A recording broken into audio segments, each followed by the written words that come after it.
Artes. Uma banda desenhada em francês a contar a história da ditadura portuguesa e a Revolução do 25 de abril de 1974 em Portugal.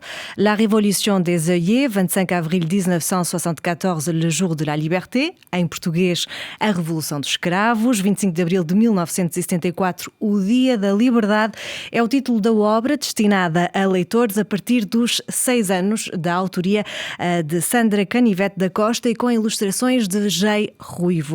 Guiados pelo relato do avô, Matilde e Ruben fazem uma viagem no tempo para conhecerem o salazarismo, as guerras de libertação, o golpe militar que derrubou a ditadura. A banda desenhada é editada a 24 de abril em França e na Suíça. Connosco temos a Sandra Canivete da Costa. Obrigada por estar connosco na RFI. Obrigada a vocês. E eu começaria por lhe pedir para nos fazer um pequeno resumo desta banda desenhada.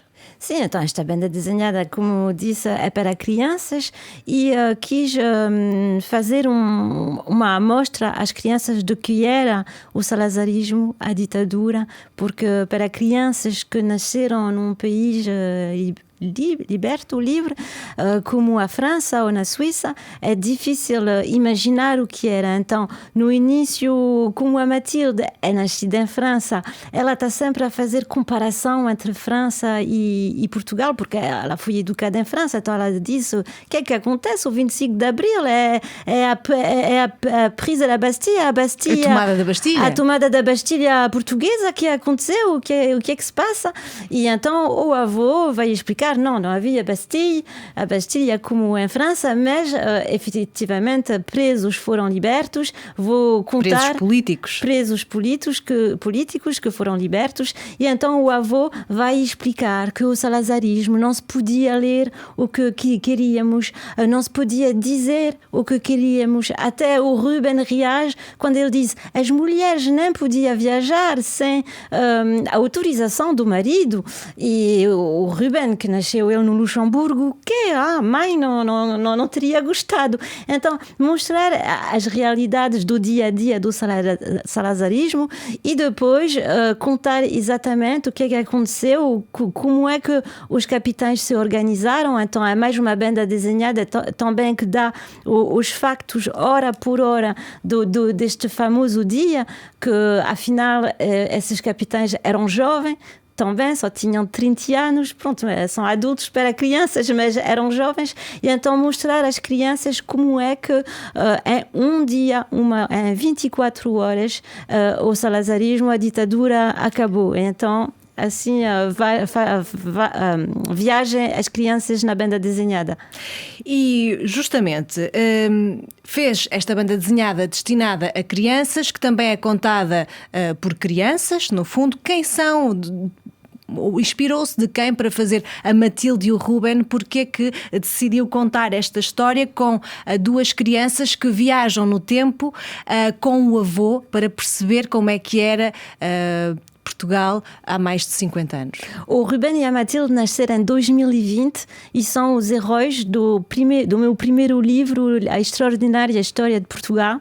E a Matilde, afinal, pronto, foi desenhada com a fotografia da minha prima, mas sou eu, porque justamente eu fui uma criança a terceira geração aqui em França, e então fui uma criança que é curiosa da história, mas que não tinha muitos livros em português, e então é por isso que a analogia que sempre faz a Matilde entre a França e Portugal sou eu, porque sempre fiz assim.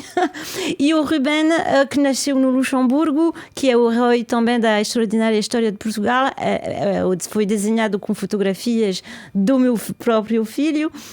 Mas ele justamente, como não nasceu em França, era também para me sair desta análise sempre francesa, porque há portugueses também no Luxemburgo, há também na Suíça, há também na Alemanha, e às vezes tenho de pensar o que é que pensaria uma criança nesses países não influenciados pela educação francesa. Então nasceram assim as duas crianças. E também foi uma tentativa de preencher um vazio que se calhar há na edição juvenil. Fala-se sobre a história de Portugal na literatura juvenil francófona? Não, pouco, justamente. É isso que, quando eu escrevi o meu primeiro livro, A Extraordinária História de Portugal, foi de uma vontade de explicar a história às minhas crianças em francês.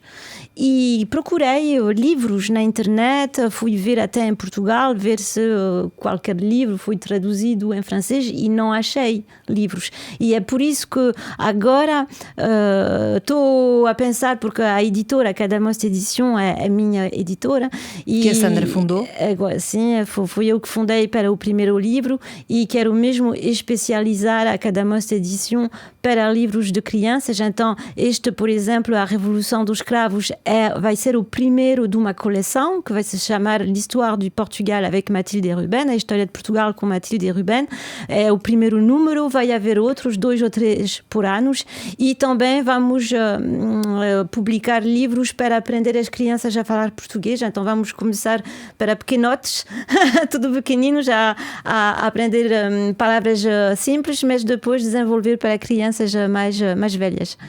A Sandra escreveu o argumento que começa com as perguntas dos netos adolescentes, portanto a Matilde e o Ruben, e é a pergunta do Ruben que leva o avô a contar a história. A pergunta é: o povo português apenas é livre há 50 anos, porque a partir daqui, neste ano em que se comemoram justamente os 50 anos da Revolução dos Escravos? Sim, para ele é muito... Afinal, é uma criança. Então, 50 anos para uma criança de 6 anos é tempo dos dinossauros. Mas quando se pensa... São crianças que aprenderam a Segunda Guerra Mundial, a Primeira Guerra Mundial, e é verdade que 50 anos, afinal, é muito pouco em comparação com outros eventos. Então, vemos o Ruben a fazer cálculos numa tabela com uma craie, não sei como se chama. Com giz. Com giz. A calcular 50 anos, e porque para ele a Europa é livre depois da Segunda Guerra Mundial. Ele é do Luxemburgo, a Matilde é de França, então por que só 50 anos? E é por isso que era importante também para as crianças entender que todas as pessoas, afinal, que têm mais de 40 anos ou mais de 30 anos, foram educados por pessoas, os pais deles viveram no salazarismo. E é por isso que também era importante mostrar. Eu mesmo, quando era jovem, quando eu vivia em Lisboa, tinha 22 anos, nunca percebi-me, nunca, sendo nascida em França, nunca me tinha percebido da influência da ditadura nas pessoas.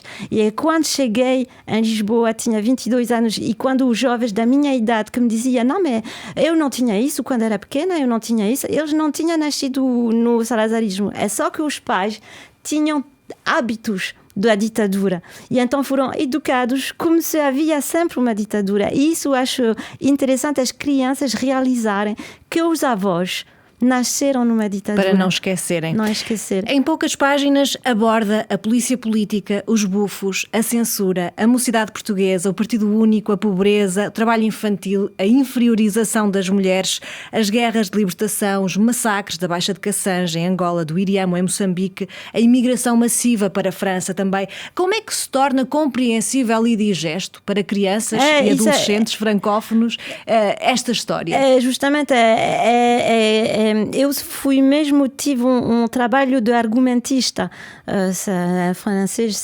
cenarista de banda desenhada, é tentar não perder a criança, então não ser chata ao escrever, e os desenhos do J. Ruivo são essenciais, mas também falar do mais possível poucas páginas, porque se a banda desenhada é grande demais, uma criança de 6 anos é como um adulto que vê um romance de 400 páginas vai hesitar em começar a ler.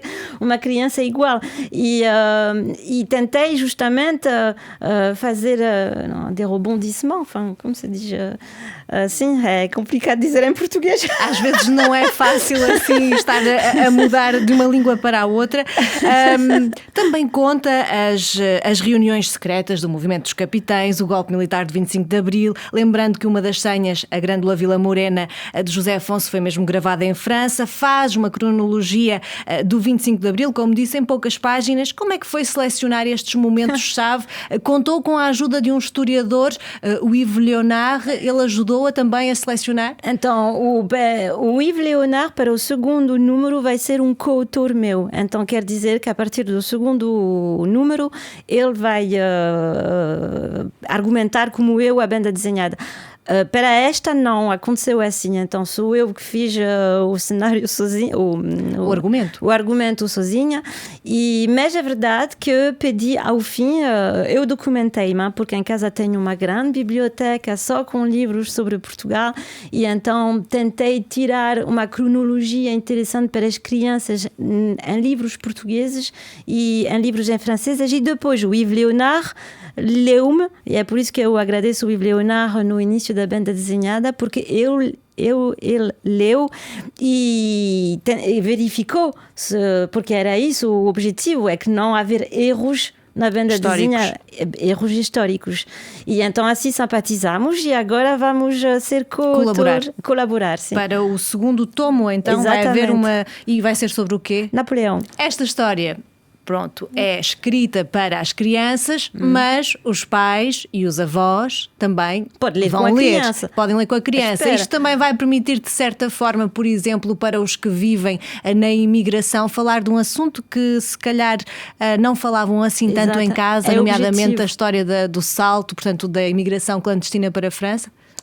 Foi até o objetivo da extraordinária história de Portugal, era justamente, é por isso que na contracapa há uma avó que fala com as crianças, é justamente que um livro seja um assunto de falar, porque há avós que sofreram muito e que têm vergonha, que têm a humildade de não falar disso, e a única pessoa que pode fazer falar esses avós são os netos. Eu vejo bem com o meu pai, ele nunca falou conosco, e as únicas pessoas com quem fala são os meus filhos.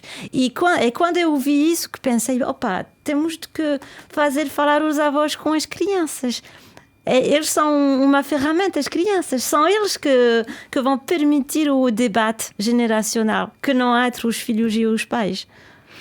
Muito obrigada, Sandra Canivete da Costa.